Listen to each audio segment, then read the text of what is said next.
When Ethan married Clara, he believed he had found someone who valued kindness over money, patience over pride. For the first few years, their life together was simple but happy. They didn't have much, but they supported each other through every struggle. Ethan worked as a technician at a local repair shop, while Clara managed a small clothing boutique. Things began to change, however, when Clara's business started to flourish. She gained new friends, people who cared about brands, cars, and appearances more than sincerity.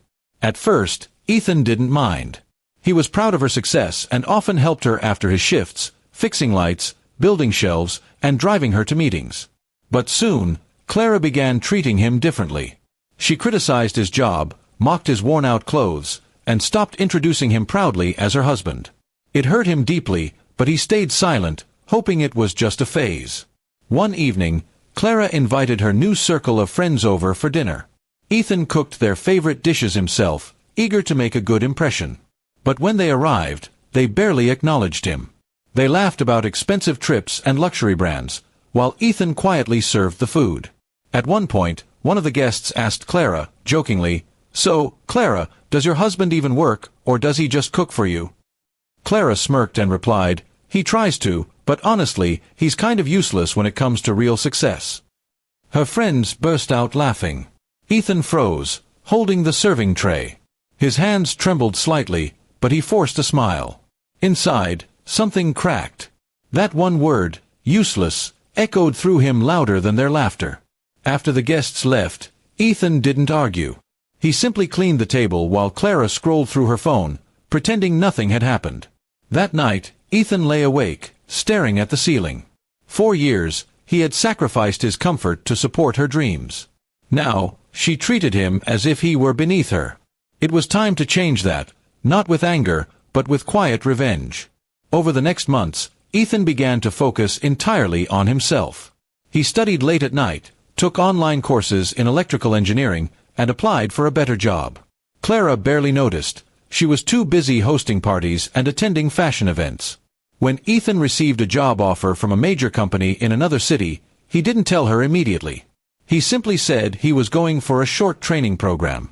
While Ethan was away, he worked hard, impressing his new managers with his skill and dedication. Within a year, he rose through the ranks and was offered a senior position, with a salary far beyond what he ever imagined. Meanwhile, Clara's boutique faced problems. Her spending habits outpaced her profits, and her so-called friends began drifting away when the money slowed. One day, Ethan returned home unannounced. Clara was sitting on the couch, stressed and frustrated. She looked surprised to see him well-dressed and confident, carrying a briefcase. "Where have you been?" she asked coldly. Ethan smiled slightly. "Working.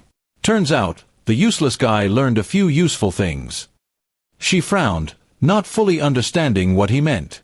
Ethan then explained everything: his promotion, his new apartment in the city, and his decision to move there permanently.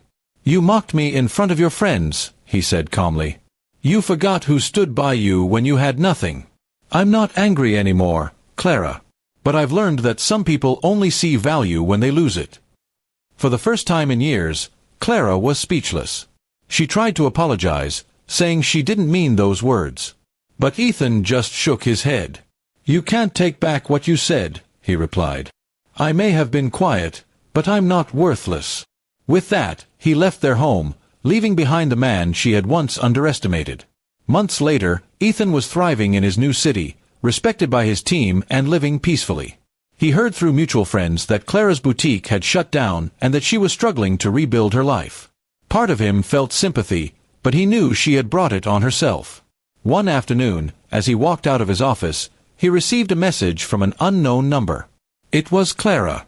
"I'm proud of you, Ethan. You proved me wrong." He read it once, smiled faintly, and deleted it. Some lessons, he thought, don't need a reply.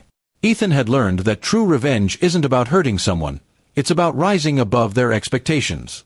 He didn't need to shout, argue, or humiliate her. His success, peace, and self-respect were the quiet answers she would never forget. And for the first time, he felt free, not because he proved her wrong, but because he finally believed in himself again.